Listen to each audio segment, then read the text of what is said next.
folks will catch up. So once we get to 11:09, I'll pass it. We'll launch the poll, and then keep us moving forward. And Carlene, actually, let's go to the next slide, please. All righty. Right, so I'm going to launch a poll for you all really quickly. Please consider taking it. It'll pop up on your screen. It'll be 3 quick questions. And there it goes. Feel free to take this poll. It will help us out quite tremendously. So there you go. Give you a few moments.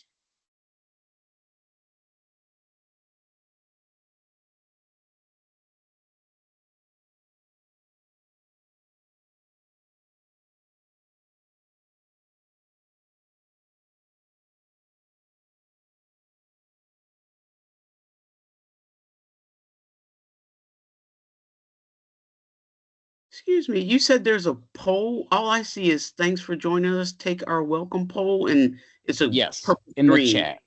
In the chat, you should see a poll, and it should have flashed right in front of your screen as well. So if you see the chat right here, this is the chat. I'm going to note it in the chat. No, oh wait a minute, something just came up. This is chat. Yep, and you should see a poll right above that. No. I'm sorry. This is new to me. So I see the word chat above, but I don't. And I see pictures of, I guess you must be the narrator at the top, and then there's 2 other pictures off to the side, but all I have is a purple screen. Oh, and there's Adrian. Okay. It might have been due to when you came in, but it's okay. But it's all right if you can't. Already.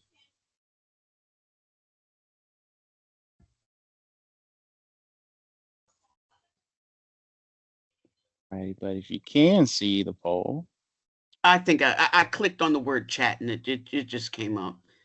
All the pictures went to the top of the screen, and the chat came down on the right-hand side of the screen. Thank you. No problem. So if you can see that, the poll in that chat right there, please do take it. And Carlene, go to that next slide because it'll help them see where the chat is. All righty. And on this next slide, as you can see, the chat bubble is going to be the little message bubble. It's going to look like a little message bubble, and you'll see it says using chat right there. So if you haven't taken it, please do take it. And while you take it, I'm going to talk about session expectations. And then I know you're getting tired of me. I will then pass it along to Patty, and we'll get the show on the road. Yes, sir. Yeah, Trustee Moore, unfortunately, I accidentally hid myself. Can you unhide me, or how do I do that? You hid yourself? Yeah. I can't find me. I see you. I see you. You see me? Okay, I just don't see it on my screen. Maybe a little arrow to the right. If you look at where all the pictures are, there might be a little arrow. You might have gone to the right. Okay. But yes, if you need to get, if you can't see the screen, you just need to look at the, okay, you can see the screen, then you're good. But I can see you. You're still there. Okay. You haven't gone anywhere. Cool. Okay. Good morning. Yes. Thought you said there would be 3 questions. There's just 1 question, so you're just waiting for everyone to answer that 1 question. It's 3 if you just gotta click the little next button alongside the poll. So you'll answer the first one, then you'll hit the next button below it, and then click the answer to the next one, and the next one below it, and then hit submit. I'm not saying next, but okay. I just see other people answering the question. Let's see, 3 responses. Yep. If you click view poll, and then you can take it. Oh, view poll. Yeah, that's okay. Right. Then you'll click through and through and through. Okay. Thank you so much. No problem.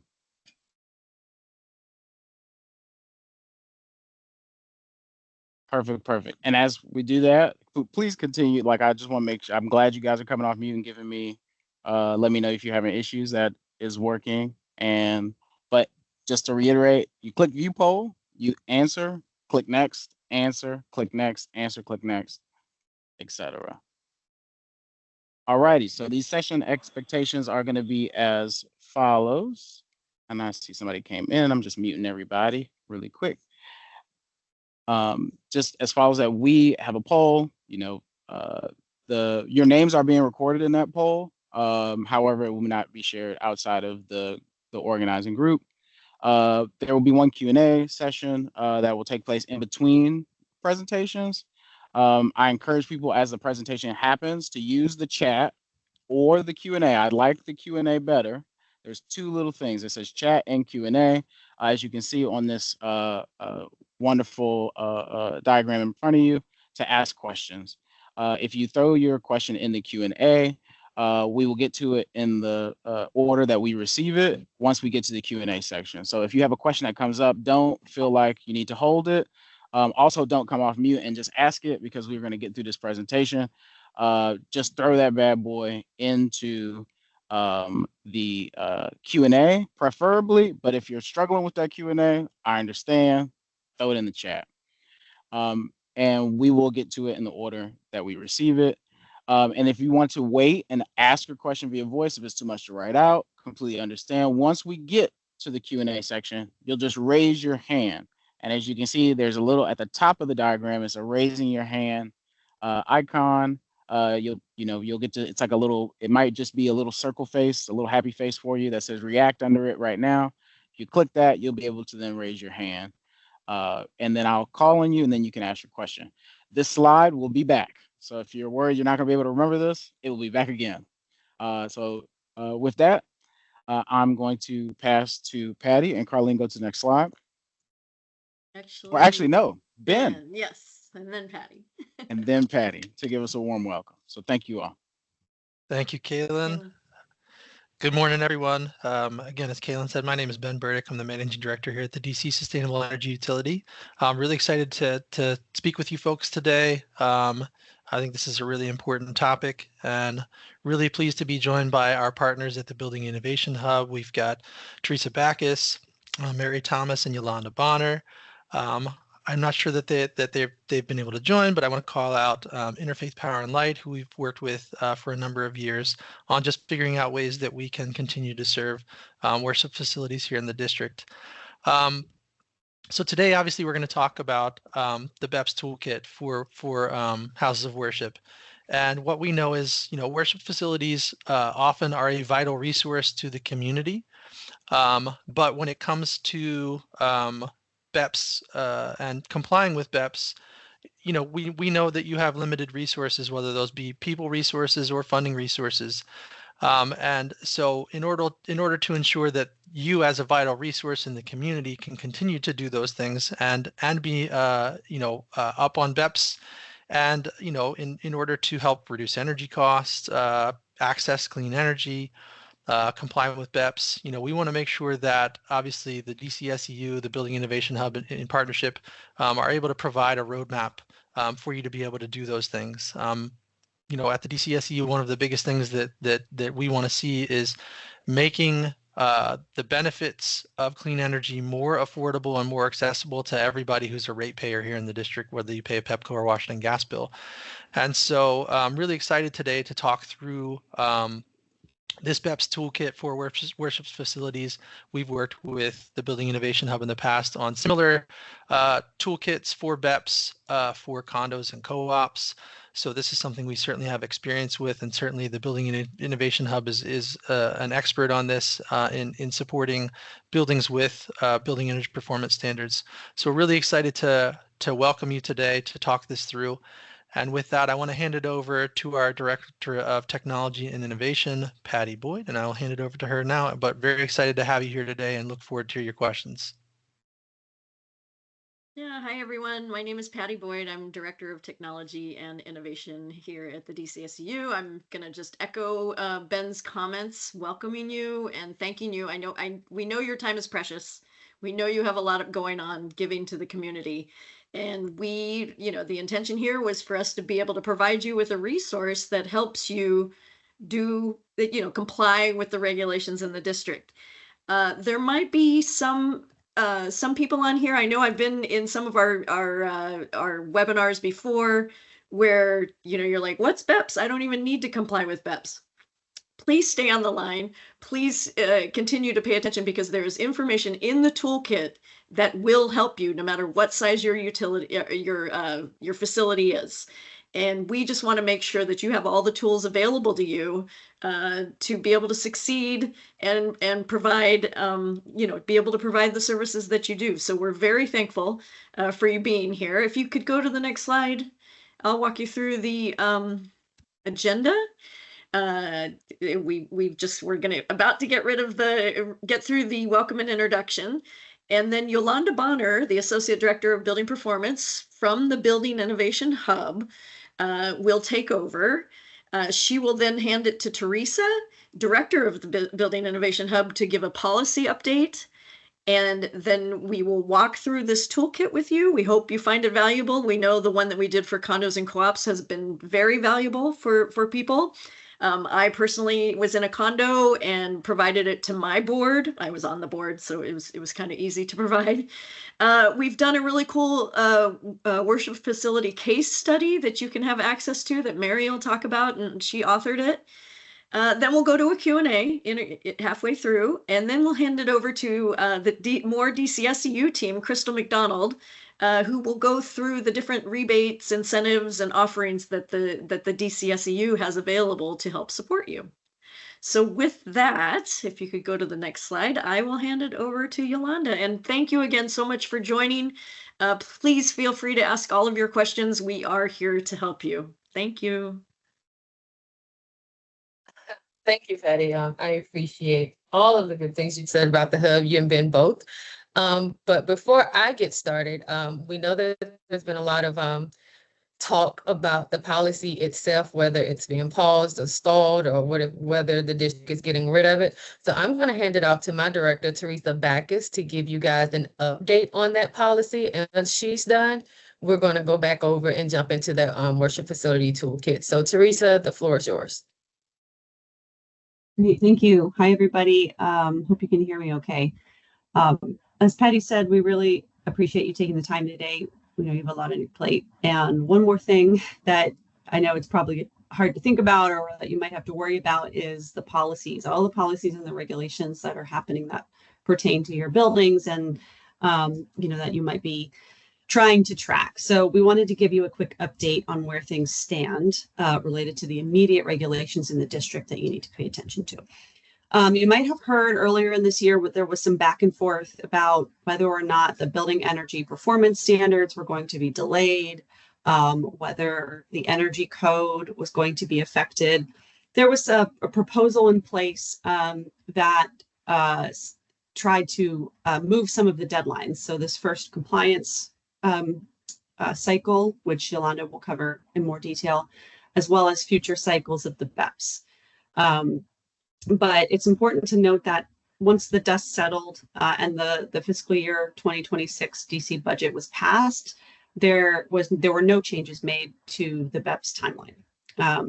The proposed delays were removed, so the current timeline is still in effect. And what that means is that if you're a building over 50,000 square feet and you're subject to the building energy performance standards, you must complete all of your retrofit work to improve your energy performance by the end of 2025 in order to then benchmark your performance throughout 2026 to demonstrate that you're in compliance. If you are a smaller building, these BEPS rules apply to you at later dates, but those have not been pushed back. So that's the biggest takeaway here, is that the policy still stands despite some of this, back and forth that was happening as part of the budget negotiations this year. I think another thing to note is that the energy code, the net zero, it's what's being called the net zero energy code, which will not necessarily apply to you. It's just something to be aware of. No changes were made to the timing of that either. So I just wanted to have a quick update. I'm happy to talk a little bit more about what that timeline means, but I just want you to know that despite what you might be hearing about when these things are going into effect, there have been no changes made, and that's the official stance as of the passing of the budget. Anything else you'd like me to cover, Yolanda? No, thank you for that, Teresa. What I do want to say is that if what Teresa said you feel like you couldn't grasp in that moment, it's okay, because once this session is over, these slides will be shared with you, and within the slides will be links to that blog that we produced and sent out to we actually put it out on all of our social platforms. So again, don't stress, don't fret. The link to that blog will be there, as well as other additional resources that you can always go back to in case you feel like something wasn't completely understood during this toolkit session. So it's okay. We're here to help you get through this and have a little fun while we're doing it. I always get stressed when I'm doing these presentations. I don't know why, but I like to crack a little joke here and there to keep myself going. So you guys bear with me. And again, if you have questions, be prepared to ask them during the Q&A or drop them in the Q&A chat, and we'll get to them once we take a little break. But next slides, please. So what we're here for is the Worship Facility Toolkit that we created from the BEPS. One of the things that I do here at the Hub is engagement and outreach. And when I'm talking to individuals, I'm finding that a lot of them are still struggling. So that toolkit is birthed from those conversations that I actually have in the field. And before I get right into the toolkit, I always like to introduce my team. You've already heard from Teresa. Mary is going to come up behind me and give you the case study that she just previously worked on. And then now you're hearing from me in the toolkit. Next slide, please.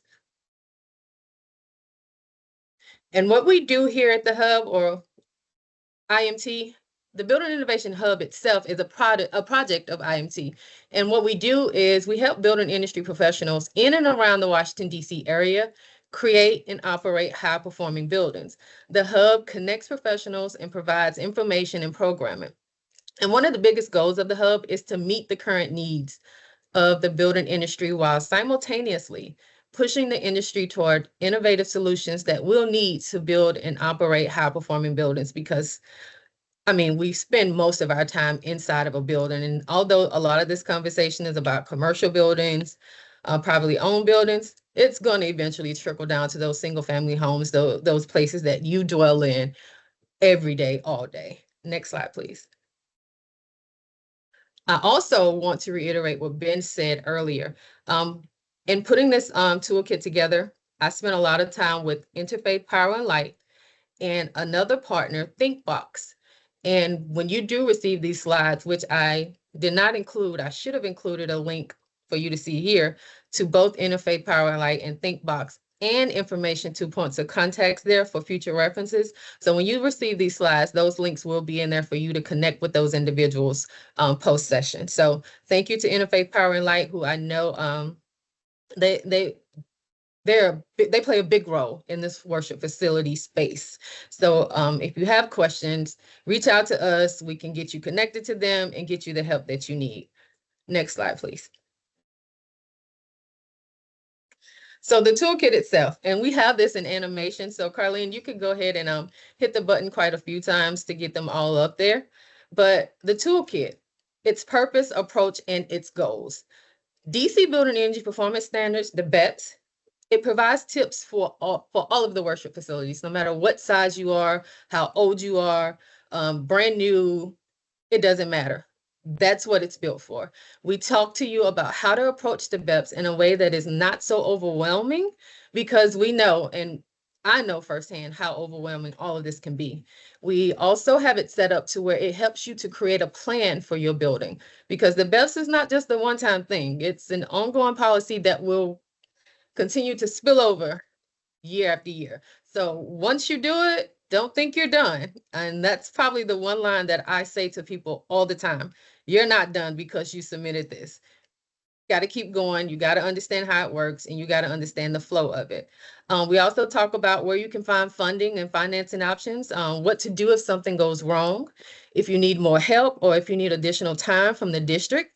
And we also talk about suggested language to use when hiring contractors or consultant. And there's one other thing I like to add into this about the toolkit is that we know that it's hard talking to all of the parties who help make the decision for your facility.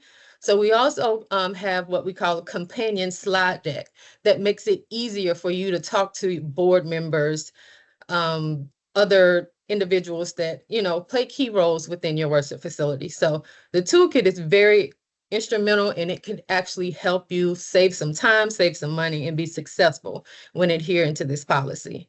Next slide, please. So who is the toolkit for? Of course, overall worship facilities and their leadership, your building maintenance staff, board members, senior staff, worship facility key decision makers. I think the one thing that I can't stress enough is, even if you are a pastor or a clergyman, or you're the leader of the board, it is crucial to make sure that your maintenance staff is also in on these conversations, because they are the ones that are changing the light bulbs, fixing the HVAC. They're the ones who are dispatching these contractors. So having them included on this conversation can also help you save a lot of time and money. So make sure that when you take this information back, that they are too included in your conversation. Next slide, please. So we know that the toolkit, it couldn't have happened if it wasn't for the BEPS. And by now, a lot of you on the call should already know at least the basics of the BEPS. And for the sake of time, I'm going to quickly go through the BEPS, the basics of it, to give you like a brief understanding of it. And if you have any questions, or you feel like you still didn't understand, you're still struggling to understand the basics of it, it's okay. Again, the hub is a resource, and we are also here to provide any type of one-on-one assistance and conversations you may need post-call. So email us, set up some time to talk to us to get the answers that you may need to be successful in this. But just a quick overview of the BEPS. What is it? The BEPS is a set minimum threshold of energy performance for existing buildings. These standards are based on and measured against a building's demonstrated energy performance as shown in their benchmarking data. And the metrics is Energy Star score for eligible buildings, but then there's, in some cases, they typically use the source EUI otherwise. And again, if you have not heard these terminologies before, which I'm hoping that most of you have, it's okay. We have links for you to go back and read over that information. Next slide, please.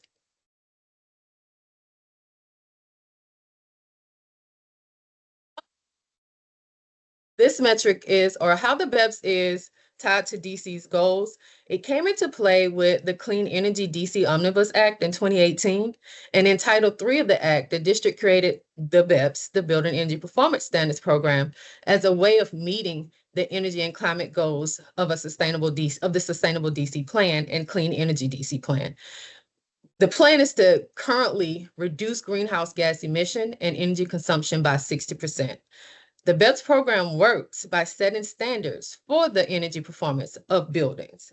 And this in turn creates a full cycle of how the district is working year after year to reduce these goals and provide better buildings for people to occupy and utilize on a day-to-day basis. Next slide, please. Benchmarking. These two are, sorry about these animations, you guys. Should have took it off. But benchmarking is another crucial aspect of the BEPS.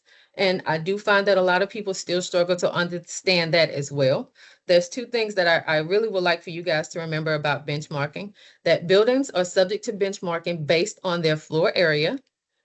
Two, if you are required to benchmark your building, you must track your energy and water use annually using Energy Star's Portfolio Manager. And within that tool, you're able to connect to DOEE, and they too can see what information you're putting into that system.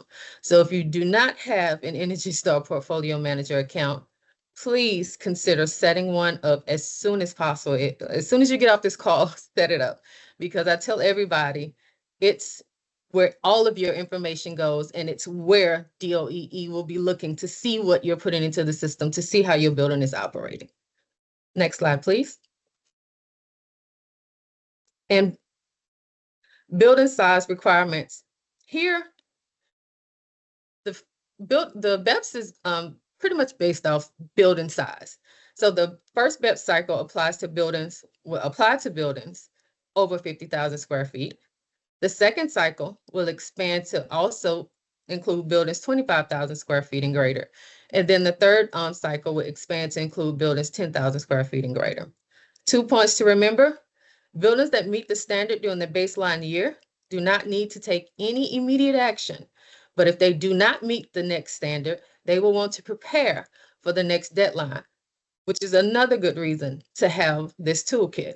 And for any building that do not meet the energy performance standard for their size and type, DOEE will provide a set amount of time to comply with the requirements. This is called a compliance cycle.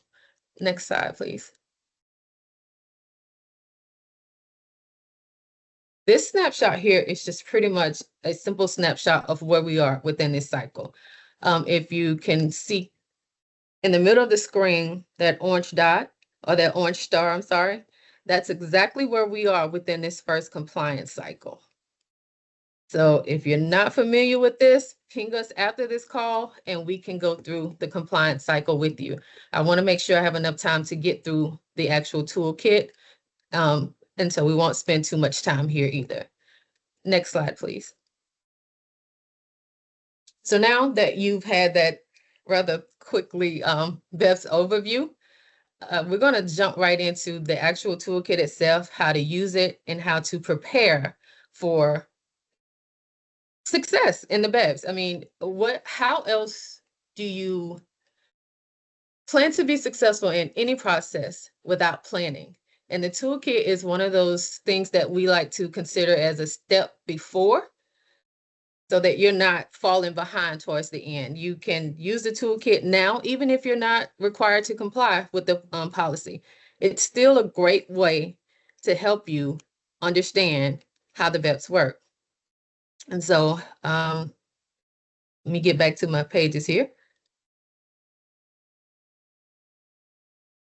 So now that you've had that whole BEPS spiel, the toolkit, the best way to work through this toolkit or understand how it works is to read through it first. Don't try to do any work. Read through it, get familiar with it, learn how it's set up, learn how it works. And one of the ways that we figured it would be real creative is by setting it up like a pamphlet. So if you take a look at the screen, that picture depicts that the left side, it's just literally valuable information that talks about the BEPS, that talks about what you should do. We try to be as, I would say, notable as possible. You'll see there are some stop signs, little things to grab your attention, to say, hey, stop here, read this to make sure you understand this. And so that's what the left side consists of.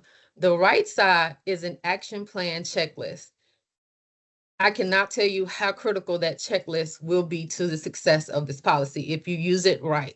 It literally guides you through the entire process of the compliance cycle, or of becoming successful in the compliance cycle. Next slide, please. So one thing that the Condo Co-op Toolkit did not get that you guys are getting is a flow chart.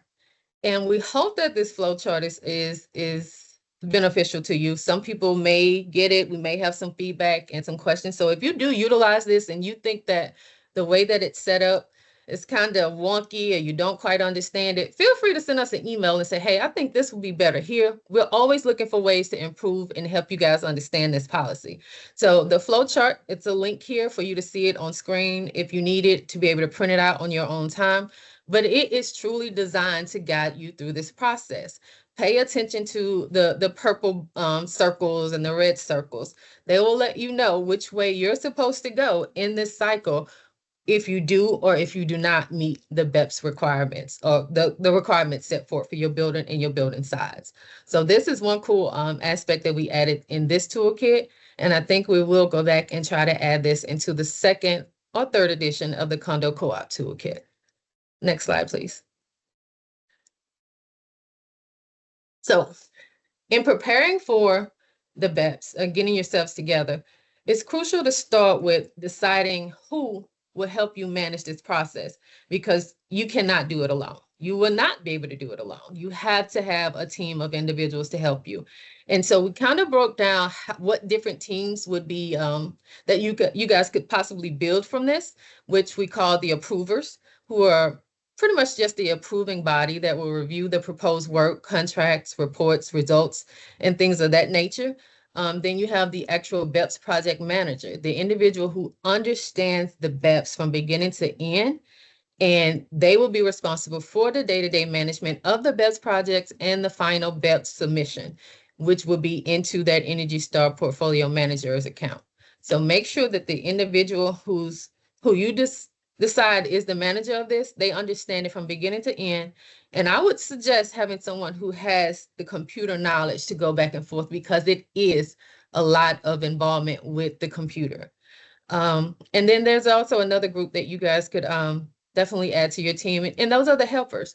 Those are people who will be responsible for assisting the project manager with various BEPS related tasks, such as creating or updating the Energy Star portfolio account, or collecting utility information, talking to PEPCO and all of those individuals for you, or coordinating communication between your residents, your boards, your followers, or anyone on your team that is a part of the key decision-making process.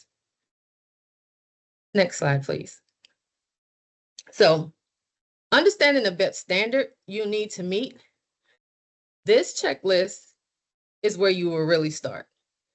The checklist allows you to put the name of the individual who is leading that BEPS project and the date that they did, but you also will be notified, you also will jot down or write down what your actual scores are, what is required from the district. And so the BEPS standard for worship facilities for cycle 1 in the Energy Star portfolio account is, is an Energy Star score of 17.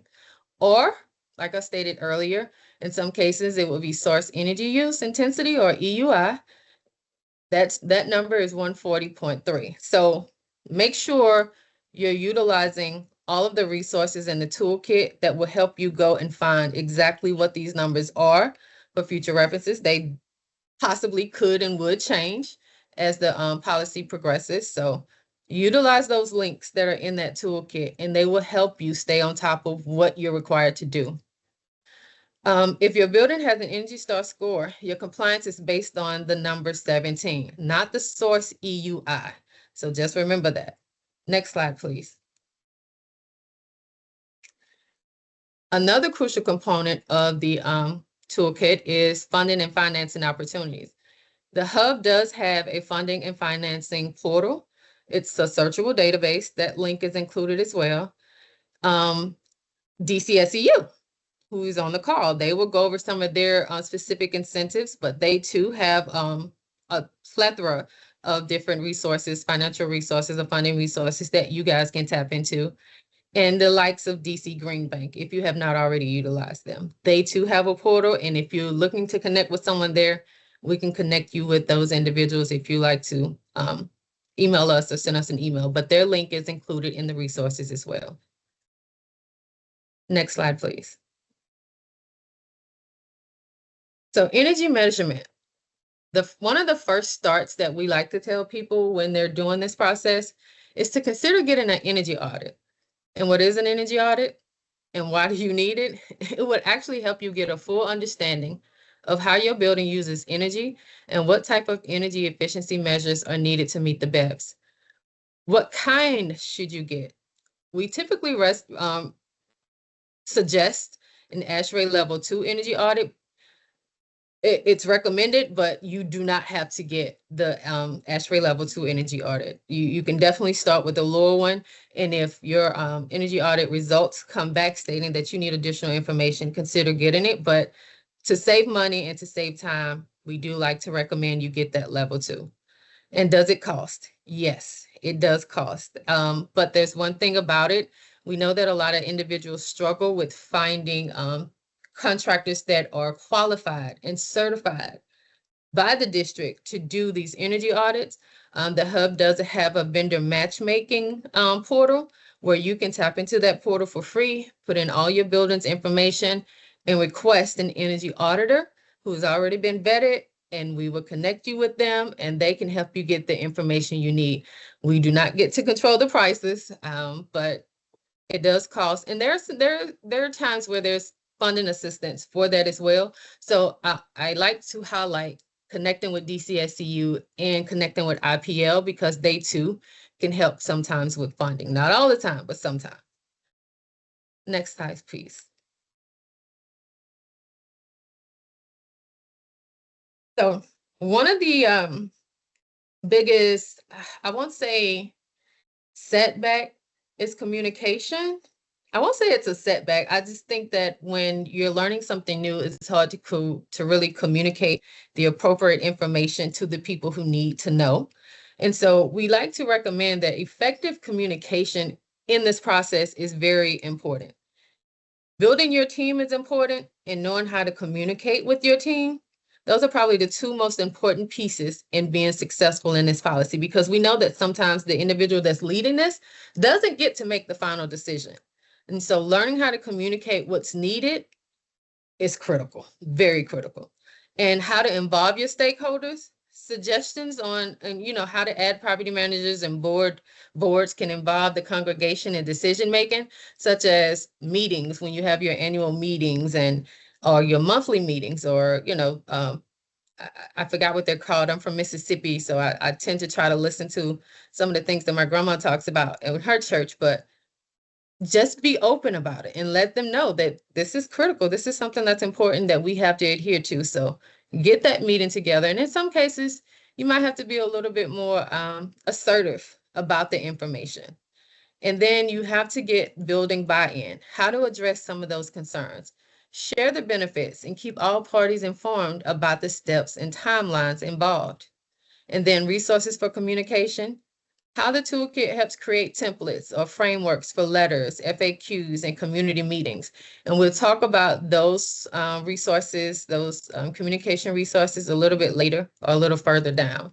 So building your team, knowing how to communicate with your team on what needs to be communicated are probably the two top tasks in being successful in the submitting for your BEPS or the BEPS policy. Next slide, please. So now that we've talked about different ways to set yourselves up to be successful, we're going to talk about starting the actual compliant process within this toolkit and how the toolkit can help you get started. Next slide, please. So the first step is database decisions. Reviewing that energy audit. I mentioned the ASHRAE level 2 energy audit or the ASHRAE level 1 energy audit, whichever one you prefer. When you get that data back, sit down and review it with your entire team, especially your maintenance team. You are on that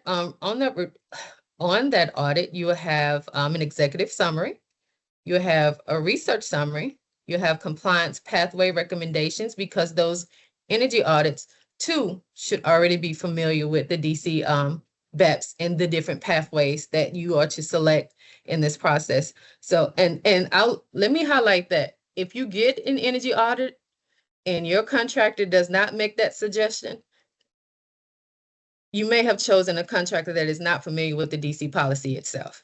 So be wary of that, because all of these contractors should definitely be knowledgeable in DC compliance selection process. So you'll also see on there an estimated energy and cost savings. You'll see ancillary, which are pretty much extra benefits. You see available incentives, which is considered most times outside funding. So if you don't like what you see there, reach out to the hub, reach out to DCSEU. We can help you find additional funding if it's available. And then you'll also see estimated energy efficiency measure cost. And then you'll also see the certified compliance with ASHRAE standard 211. And there's always supporting document from whatever contractor that you're utilizing to get this energy audit done. Next slide, please. We talked about the results on the energy audit and how your contractor should be able to suggest which compliance pathway to choose. But these are the most common compliance pathways as it relates to the DC's BEPS. You have the performance pathway and the standard target pathway, which are the two most popular pathways. And in the performance pathway, the plan requires a site energy use intensity, EUI, I always get caught up on that, reduction of at least 20%. The actions to achieve the 20% reduction for condos, co-ops, and worship facilities are totally up to the boards. You have to sit down. Again, that's why I say communication is very critical and important in this aspect.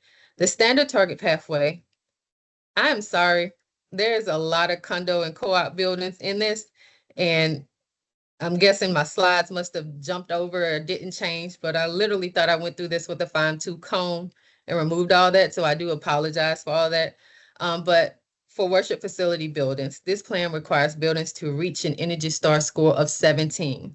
The actions are up to the board, and when you guys get these slides, it will be updated and it will be corrected, so I do apologize. The next slide, please.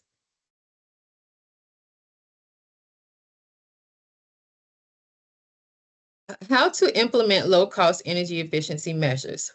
When it comes to worship facilities, it can be a little difficult because you do not operate like condo co-op boards where they can do tenant-based fun games or door tag games. So you guys would have to be a little bit more creative with yours.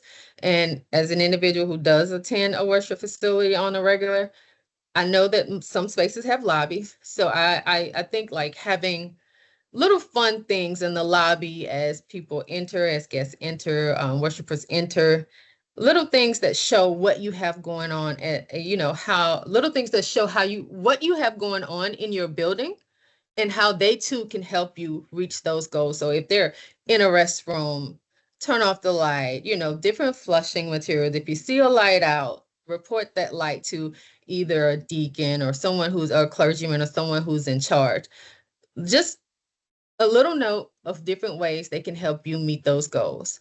You can also hold in the lobby or after the service an energy fair, conduct an energy awareness event in the lobby, or offer building tours to give occupants a sneak peek at how the building works, maybe your mechanical building, the different boilers and chiller sets that you have going on there. And then you can give incentives and recognition. If you have a worshiper who reported lights out in a bathroom, or if you have someone who, someone who's just very familiar with the building and says to you, hey, I think you guys can also save money this way or that way, give them a little gift for just looking out for the building when they're in the building. So there are a lot of different fun ways to kind of include your worshipers or those that attend your site on a regular basis to help you meet these goals as well. Next slide, please. And another crucial point is contractors.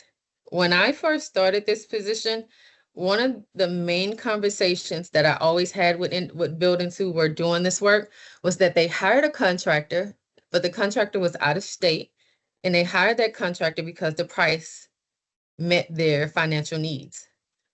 I get it. We're all in that financial strain, but please be mindful of the types of contractors you're using, because DOEE does have requirements and certifications that contractors have to adhere to. And if they do not meet that, if they are not familiar with the BEPS, if they don't know, they could cost you a whole lot more money on the back end than what you tried to save on the front end. So be very mindful of those things. And again, the hub has the vendor matching portal that you could tap into and find these vendors for free. All you have to do is provide your information, and we'll get those results out to you for contractors that could literally help you get this work done and save some money. So finding local vendors, the energy audit you completed will have a recommendation for energy reduction. Use this as a starting point to write a scope of work for potential contractors to implement performance improvements. With the scope of work, you can either reach out to your network of contractors who usually maintain your building, or create a request for proposals for qualified vendors to bid on your project. You can also utilize the Hub's High Road Contracting Toolkit to reach outside typical vendors and support the local workforce and connect with small minority-owned and women-owned businesses here in the district.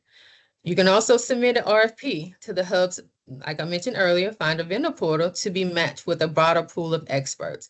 So forming your team, communication, and making sure you're investing in the right contracts are the top 3 things that you should now have it on your list. Especially if you're trying to save money and you're working with minimal amount of money to begin with, I cannot tell you how many times I've seen sites invest in a contractor and ended up spending a ton of money on the back end because they did not, follow the procedures, didn't really read into the contractor, and the contractor just basically didn't know because they were from out of state. Next slide, please.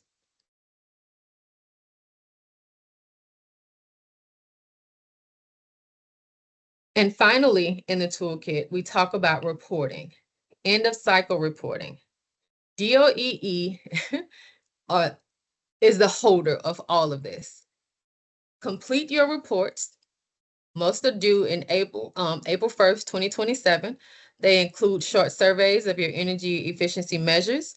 They include cost of EEMs, the date of the EEM implementation, and estimated site energy savings from EEMs. Submit all of that. All of this you will have to submit through the DOEE portal, which the underline means that it's actual link. So when you get these slides, you'll be able to click that link and it will take you to that actual portal. To the left here, we try to create a little snapshot, or left, my right, your left, however you're looking at the screen. We try to create a little snapshot of what that portal looks like for you. Go to it, bookmark it, save it. And I'm going to say the same thing for Energy Star Portfolio Manager. When you create your account, bookmark it, save it, so you can always go back to it. And there's one thing that I forgot to mention about Energy Star Portfolio Manager. A lot of places, staff changes a lot. I'd say create a booklet or a notebook or something that you keep on site that has the username and password and email address to all of these accounts. Because if your staff changes and they did not write this stuff down to share with the next person, or they take it with them, you're going to be stressed trying to get back into those systems, trying to figure out what email address was used. You're going to be contacting DOEE every day. I'm telling you firsthand, it's very stressful to try to get that information. So create you an in-office book that stays in the office for your BEPS that has all of this information in it, your username, password, email addresses, and those that are in charge of the communication. Write their names down as well, because they are just as critical to this process as anyone else. So if you don't remember anything else from this particular call, remember to keep up with that data, because you will struggle if you lose it, very much so. Next slide, please.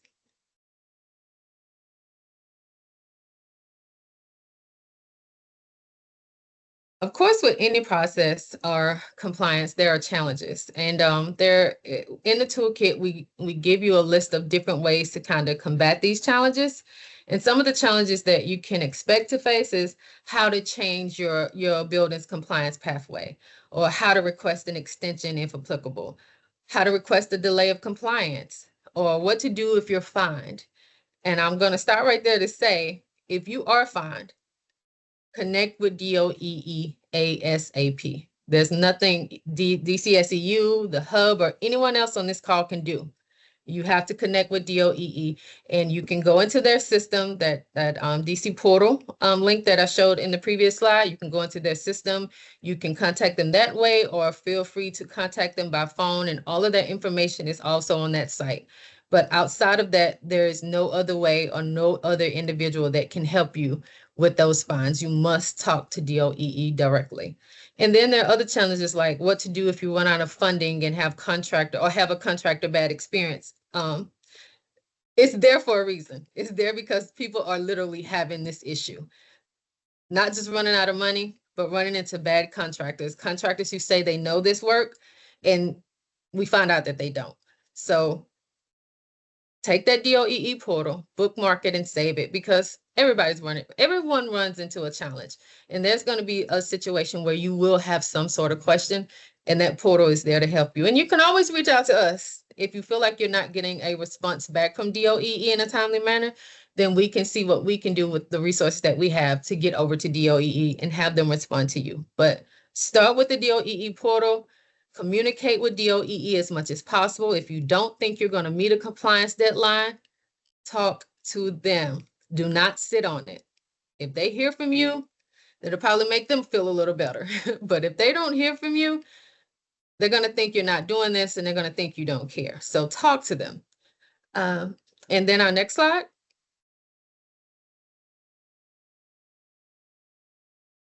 So earlier I talked about different ways that we wanted this toolkit to help you and to help you be successful.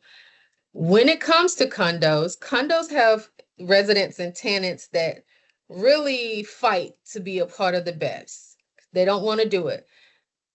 That may be the case with worship facilities, or it may not. But if you do find it hard to deliver the message to the board or those who make those key decisions, these companion slides are here to help you. And they're really set up and designed to just do the communication for you. They are something that you would have to go to our website and download. You have to register for them, download them, and they are in your box within minutes. The language is there for a reason. I advise not to try to change the language because it's designed and set up to help you talk to those individuals. And what some of those slides look like, Carlene, if you could just bounce to the next slide and the next 4 slides rather quickly. The first slide in those companion slides is just a simple slide of talking about the BEPS that I went over earlier. Next slide, please. It talks to who created these slides, which is, of course, the DCSEU, Building Innovation Hub, and IMT. It talks, and next slide, please. And then it just gives you your own little personal slide deck that's already catered to worship facilities. So the first section is similar to what I went over earlier. It talks about, it gives you the BEPS overview. It gives you the timeline. So you don't have to go and dig up that information and try to figure out if what you found online is correct.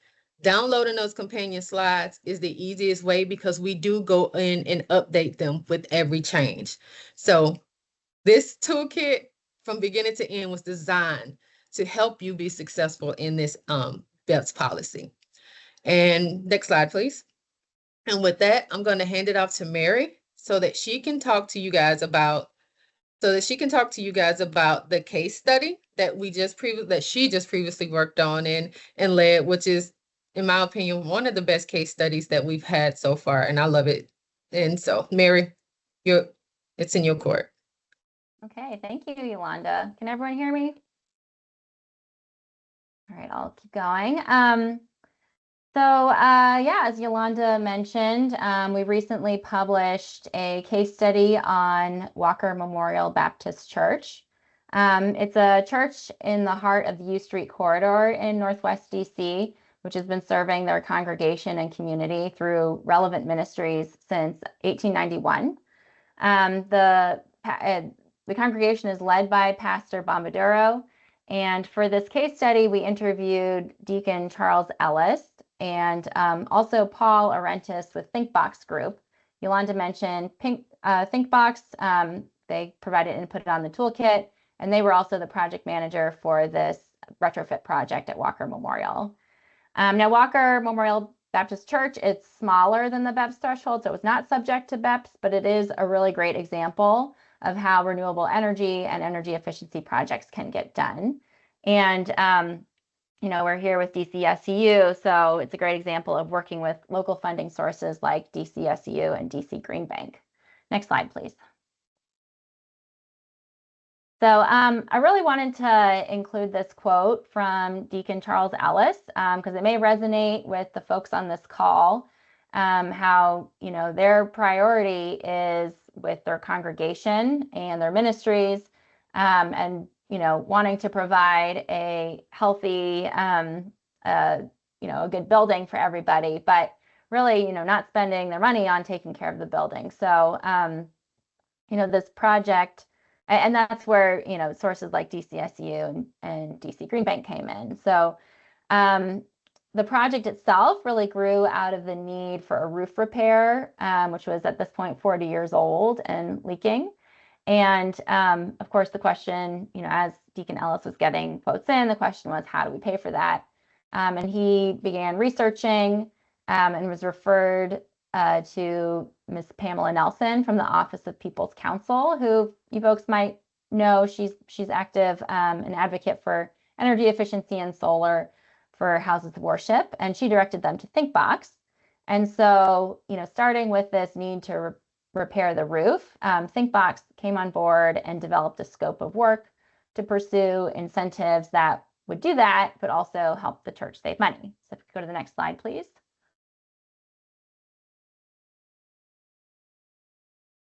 And so the project scope itself, with the roof replacement, they identified an opportunity to install a large solar system, 68 kilowatt solar system.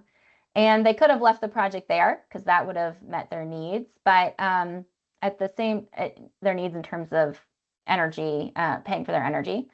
But at the same time, their PTAC units, so the package terminal air conditioning units, were old and needed to be replaced. And the project kind of grew from there. Working with DCSEU, they added the PTAC replacement and also LED lighting replacement to their project. And then, once you add the more efficient equipment, they needed to balance that with the load, with the energy generation by the solar panels. So that led them to actually replace the hot water heater, which was a gas hot water heater, with a high efficiency heat pump hot water heater, which is electric. And, I really love that story about right sizing the load there. Next slide, please. I've mentioned the financing and incentives for this project. DCSEU's incentives were for the energy efficiency measures. In particular, as mentioned, the PTAC units, high efficiency, package terminal heat pumps, the LED lighting, and the heat pump hot water heater. And that was through DCSEU's Income Qualified Efficiency Fund, which is a program designed to help projects that serve income qualified DC residents with energy efficiency measures like we just talked about. And they also, with DCSEU, received an incentive for solar installation through the Solar Low Income Track, which is similarly a program that provides incentives to cover a portion of the solar panel installation for projects that serve low income qualified DC residents. And DC Green Bank, they finance the roof and solar through their Community Impact Initiative, which is available for small businesses and community serving organizations to enable them to invest in building upgrades and address deferred maintenance needs. And this project was also able to take advantage of the renewable energy investment, the clean energy investment tax credit available through the federal government. Can talk about that a little bit more, but the direct pay provision under this was expanded under the Inflation Reduction Act, which allowed transferability of the tax credit to enable tax-exempt organizations to benefit from that credit.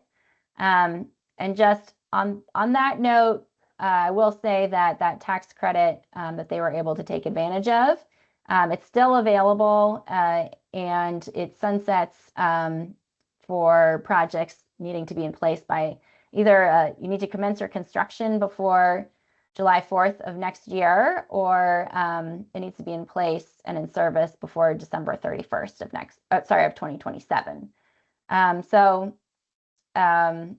Just keeping all that in mind, these incentives, the tax credits, that's still available, and this is really a time to meet the moment.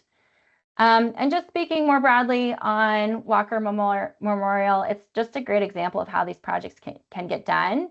And they've been sharing their experiences and lessons with other congregations.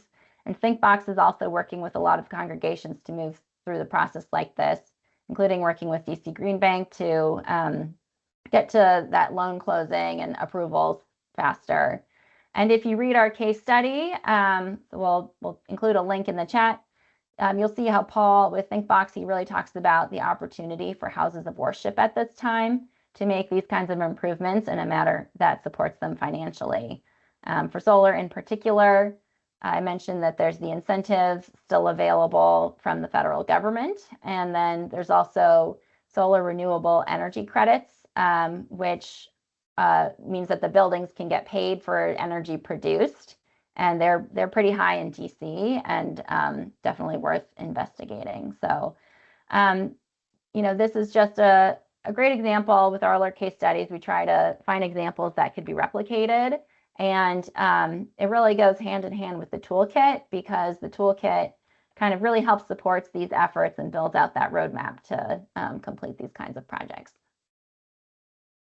So with that, I'll turn it back over to Yolanda.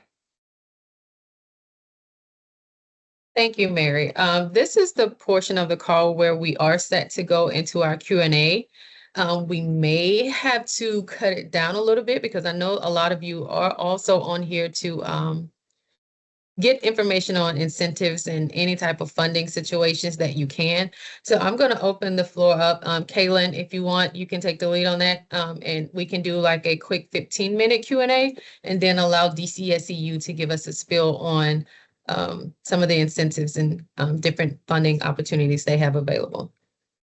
Perfect. Carlene, go to the next slide, please. Keep on going. Those are all good slides. Please definitely, I'm also going to say, like, let's go back a few really quick, just so, as you're warming up your questions, please do throw some of those questions in the chat. Just wanted to, just right there, Carlene, and then just note in some of these resources that are here, right? And then go to the next slide, Carlene, so they can see the newsletter slide. There you go. And if you want to sign up, there'll be a question about this at the end too, about signing up for the newsletter for the Hub's newsletter, but please do. Also, we have another roundtable next week. And then again, thank you. And now we're going to the next slide so we can talk about questions and keep going. But let's keep it moving.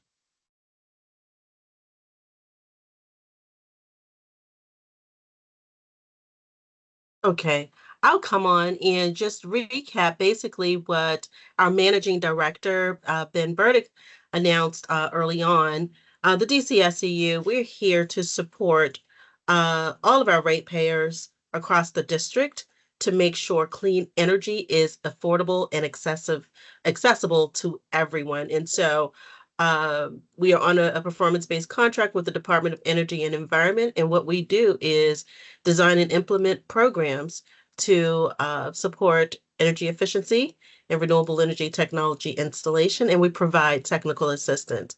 Our goal is not to replace any contractors or consultants that you work with, but we are an unbiased third-party supporter for you.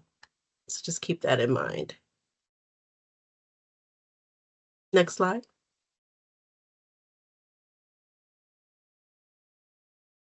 All right, I'll invite Gabriel Kuna, the account manager who services our worship facilities here in the district, and he can discuss ways we engage with worship facilities.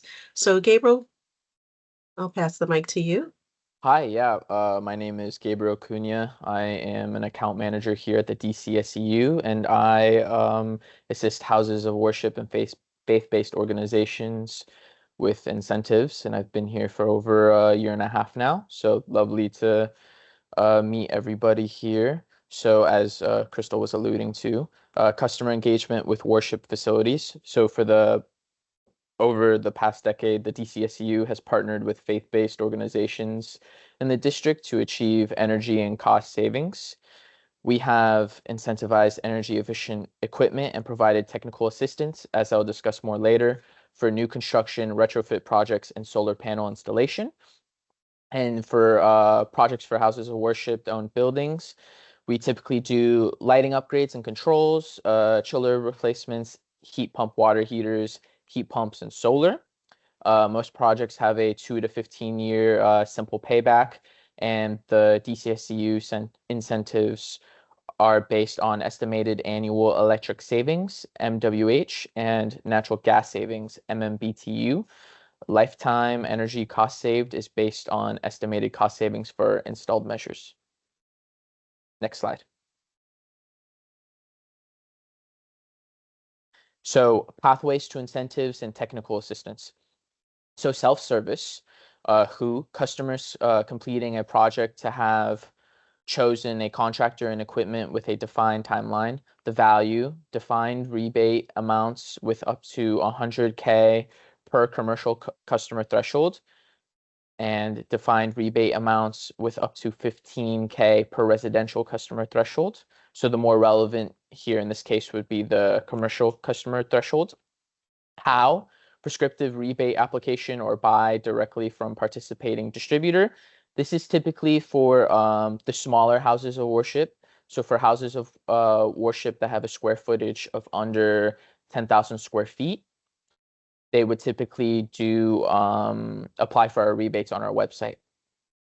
And we also have a custom service, which is for who? Commercial customers considering a project for which the equipment is not listed in prescriptive rebates or subject to a custom analysis to determine the incentive level. So for houses of worship that are larger than 10,000 square feet, the value, third-party review, technical assistance if you need that, and incentive value that's tied to the project energy savings, and how the custom incentive calculation from a DCSEU account manager, which would be myself, and one of our engineers. Next slide, please. So our business rebates. So these are the same as our prescriptive rebates that I was discussing on the last slide. When installing or replacing equipment like lighting, refrigeration, HVAC in businesses, multifamily residences, and other commercial buildings, and in your case, houses of worship buildings in the district, submit an application through our online rebate center for rebates up to 100,000 per location per fiscal year. So our standard rebates, lighting, motors, HVAC, refrigeration, food and service vending, and electric lawn care. And our instant rebates are lighting and HVAC. For our solar projects, no matter the square footage of your houses of worship, it'll always be a custom project. It won't be a rebate. Next slide, please.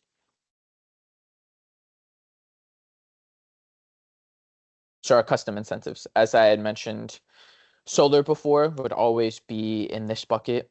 Any measure or operational improvement you are making in your district-based building that provides cost-effective energy savings is potentially eligible to receive technical assistance and incentives from the DCSEU.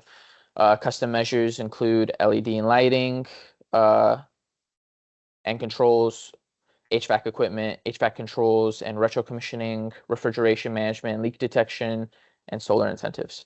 And the three best ways to get started is complete the custom project form on our website or book time with me, as it'll be detailed in the slides later on. It'll provide my calendar, my phone number, all of that, or call us at our general number 202-479-2222. Next slide, please. So custom savings analysis.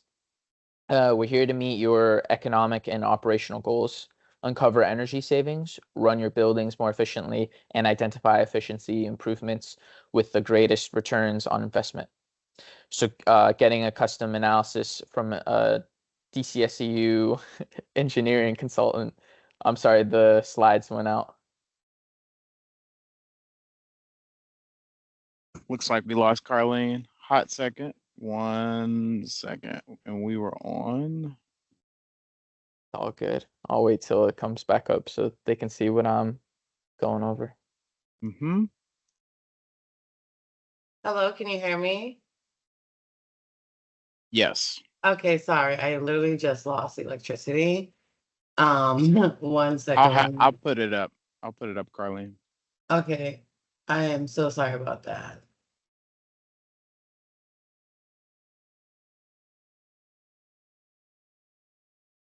All right, everybody. We're back. Take it away, Gabriel. Thank you. Apologies for the technical difficulties.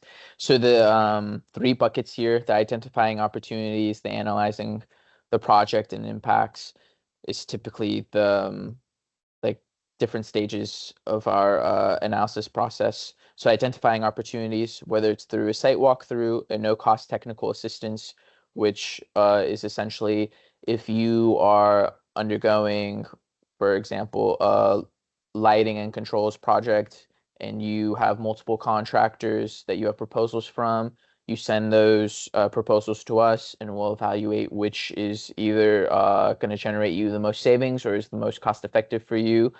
And we do that review for free. We also have peer-to-peer information exchange and new technology seminars. For analyzing projects, our estimates the energy savings as relates to vendor quotes, operations and control adjustments, utility data, analysis for pay for performance, and then impacts on cash flow and ROI. And then our impacts, demonstrate value to decision makers, reduce operations and maintenance costs, and increases comfort and employee performance. Next slide, please. And I'll be giving it back to Crystal McDonald to discuss our affordable housing offerings overview. Yes, thank you, Gabriel. I know we're short on time here, so just quickly, I'd like to mention, in addition to the programs related to the commercial sector, which includes worship facilities, we wanted to make you aware of other DCSEU programs that might be applicable to properties you manage, especially in the affordable homes space, both multifamily and single family. This is a very high level kind of indication of the programs. There are more requirements that must be met for each of the programs, and also these programs are subject to available funding. But we wanted to make you aware of other programs that are in our toolkit at the DCSEU. Next slide, please. The DCSEU Train Green program is a training and certification program which helps increase the technical qualifications of district-based contractors and employees. Contractors are needed to provide services, including HVAC system upgrades and other energy-related construction. The training programs include technical and soft skills training to enhance the participants' project implementation and completion success.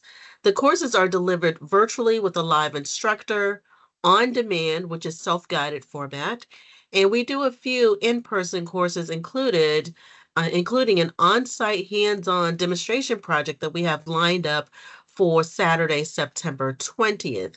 These courses are delivered at no cost to the participants.